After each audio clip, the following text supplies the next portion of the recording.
उम्मीद करता हूँ कि आप सभी लोग बहुत अच्छे होंगे, फिट और फाइन होंगे। हम सब लोग इंट्रोडक्शन ऑफ ट्रिग्नोमेट्री चैप्टर्स समाप्त हुआ। अब इसके बाद हम उसके आगे चैप्टर नंबर 9 पर चलने जा रहे हैं और उसका नाम है some application of trigonometry. Trigonometry के कुछ एप्लीकेशंस पढ़ेंगे हम लोग। और जैसा कि आप सभी लोगों को मालूम है कि अगर कोई राइट एंगल ट्रायंगल जब होता था तो उसमें अगर दो साइडें हमको पता रहती थी तो तीसरी हम पाइथागोरस थ्योरम से निकाल लिया करते थे।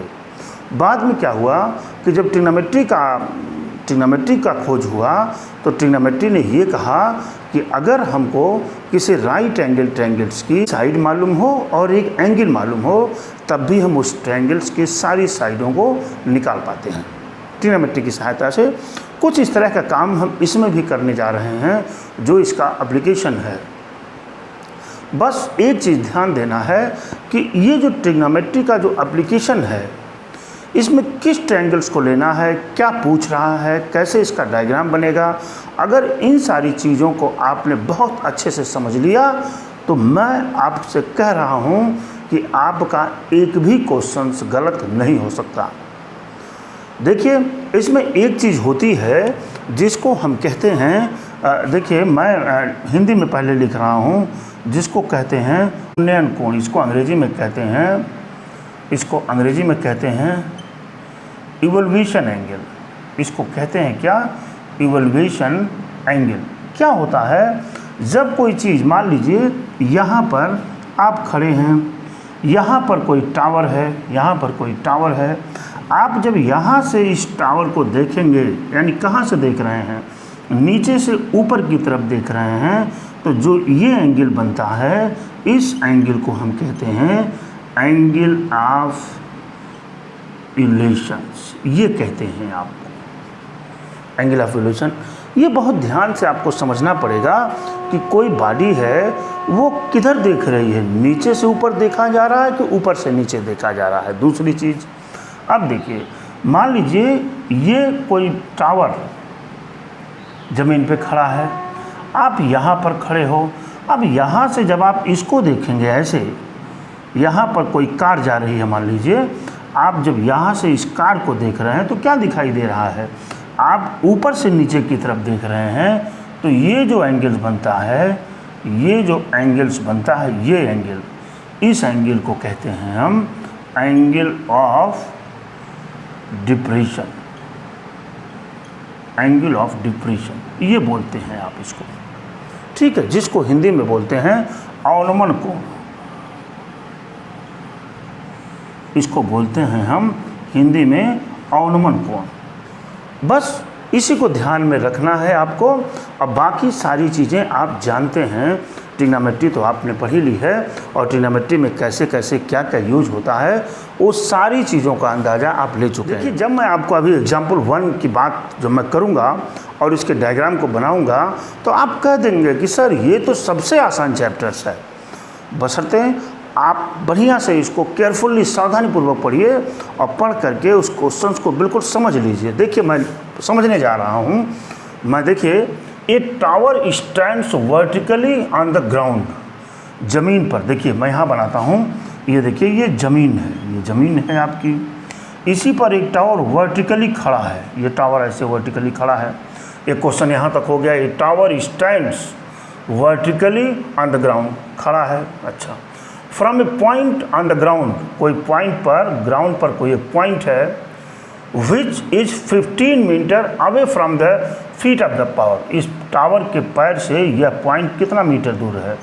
15 मीटर ये कह रहे हैं इससे दूर है, ठीक है, यहाँ तक हो गया। अब चलते हैं, the angle of evolution, the angle of evolution of the top of the tower, यानी यहाँ से कोई व्यक्ति ऊपर देखेगा। देखिए, the angle of evolution of the top of the tower, tower का तो टॉप ये हुआ, और यहाँ से जब यहाँ से इस टावर को ऐसे टॉप को देखा जाता है तो जो ये एंगल बनता है वो कितना है? 60 डिग्री। देखिए, to be 60 degree. Find the height of the tower, कह रहे हैं तब इस टावर की हाइट क्या होगी। आप मान लीजिए ये ट्रायंगल है बी और सी आपने यहाँ कंसिडर कर लिया कि let the height of the tower, let the height of the tower is h। ठीक है, टावर की आपने हाइट मान लिया h है। बी सी आप बड़े अच्छे से कह सकते हैं कि सर बी सी तो अभी आपने कह दिया है कि ये 15 मीटर है। ठीक है, अब देखिए हम इस एंगल को ले रहे हैं, यानी बेस क्या हो जाएगा बी सी, परपेंडिकुलर क्या हो जाएगा ए बी, हाइपोथेनियस क्या हो जाएगा ए सी। तो ये बताइए इसका रिलेशन किस में आता है। देखिए परपेंडिकुलर अपॉन बेस tan का रिलेशन है।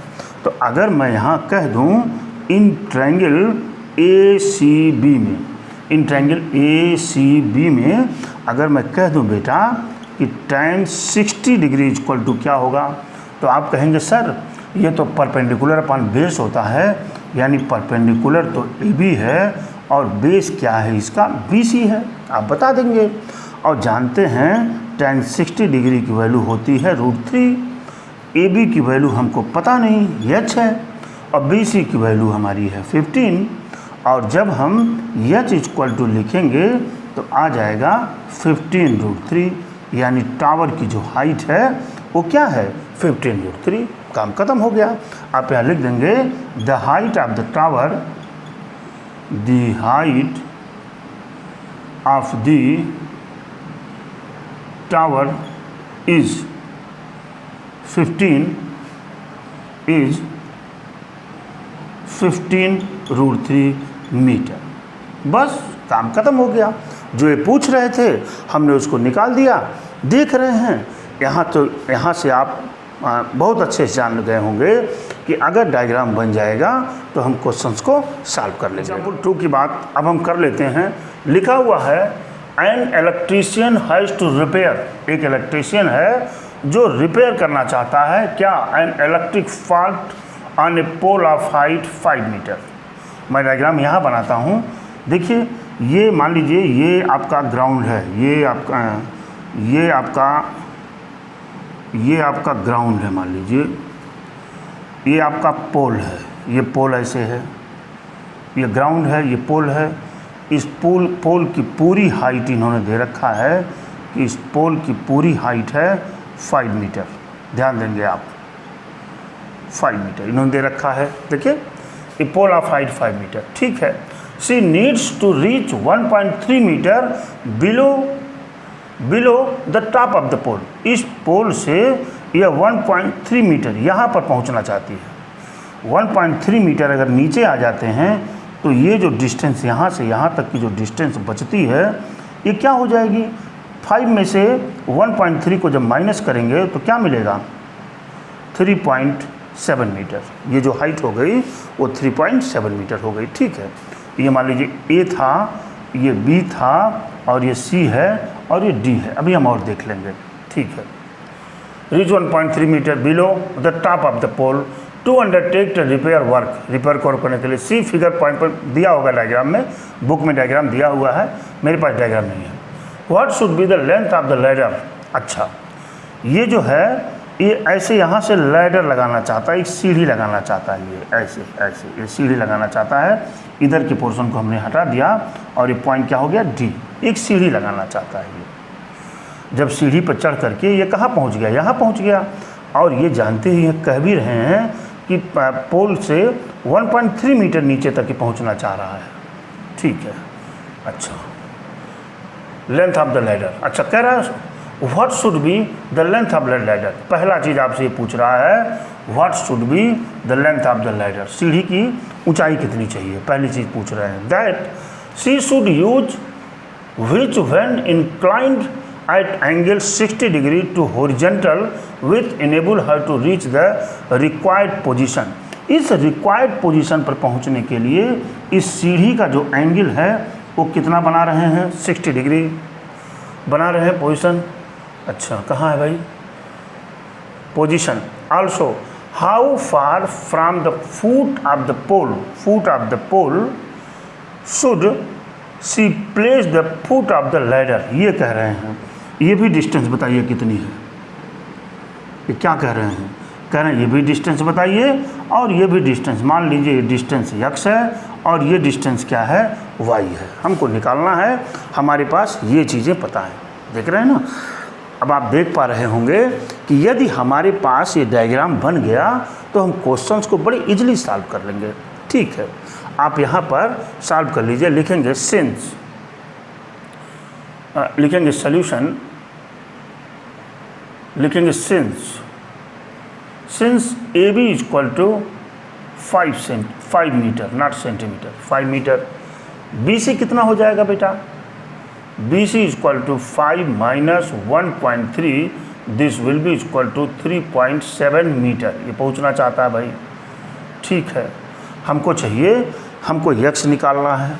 ठीक है, हमको देख रहे हैं अगर मैं इस एंगल को कंसिडर कर लूँ, अगर मैं इस एंगल को कंसिडर करूँ, यानी ट्रायंगल BDC को ट्रायंगल करूँ, देखिए इन ट्रायंगल BDC को अगर हम कंसिडर करते हैं तो CD इसका बेस हो जाएगा और BC इसका परपेंडिकुलर हो जाएगा और BD इसका हाइपोटेन्यूस हो जाएगा, जिसको आप जान पा रहे होंगे।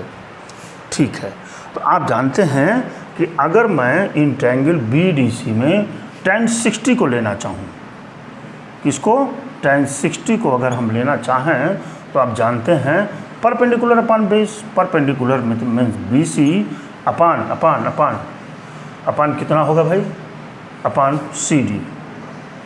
CD, और यहाँ पर मान लीजिए लेट कर लीजिए, let CD equal to x and BD equal to y। ये तो आपने कंसिडर किया है पहले से।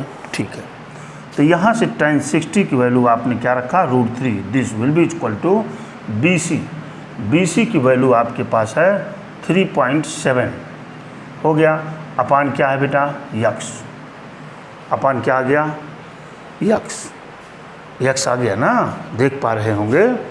परपेंडिकुलर अपान बेस, तो बेस तो x ही है। ठीक है, बड़ी अच्छी बात, x हो गया। यहाँ से x इक्वल टू अगर आप निकालिए तो 3.7 अपान √3, और इन्होंने दिया हुआ है you may take √3 equal to 1.73 को आप चूज कर सकते हैं। तो x इक्वल टू हो जाएगा 3.7 अपान 1.73। एक पॉइंट का डेसिमल हटा देते हैं अगर यहाँ का, तो यहाँ रख सकते हैं, यहाँ मल्टीप्लाई 0 बढ़ा दिए तो ये भी हट गया। अब आप यहाँ 370 में 173 से डिवाइड कर दीजिए, जो आता है दैट इज योर आंसर। देखिए 370 डिवाइडेड बाई कितना है, 173, दो बार जा सकता है, 2 बार, 2 3 6, 2 7 14 के 4 1, 2 1 2 1 3, 10 में से 6 गया 4, बचा यहाँ 6 में से 4 गया 2, पॉइंट बढ़ा करके हमने 0 बढ़ाया। अब मुझे लगता है एक ही बार जाएगा, 173 मिला यहाँ, 10 में से 3 गया 7 और 13 में से 7 गया 6, बचा यहाँ पर मिल गया 0 बढ़ा दीजिए। अच्छा, तो 17 चौक के 68, अप्रॉक्सीमेट आप 4 ले सकते हैं। तो ये देखिए यहाँ पर x की वैल्यू मिल जाएगी 2.14 मीटर, है ना। यानी इस ये जो पोल गड़ा हुआ था, इस पोल से जो सीढ़ी को कहाँ कितनी दूरी पर रखना है, 2.14 मीटर पर रखना है इसको। अच्छा, अब ये कह रहे हैं कि ज़रा y बता दीजिए, y क्या होगी। तो आप देख रहे हैं ना, ये है परपेंडिकुलर, ये है हाइपोटेनियस, यानी ये लंब है, ये क्या है, कर्ण है। तो अगर ये 60 लेंगे तो लंब बटा कर्ण, यानी क्या, परपेंडिकुलर अपन हाइपो आ जाएगा ना। तो साइन का रिलेशन ले लें, यहाँ देखते हैं क्या मिलता है।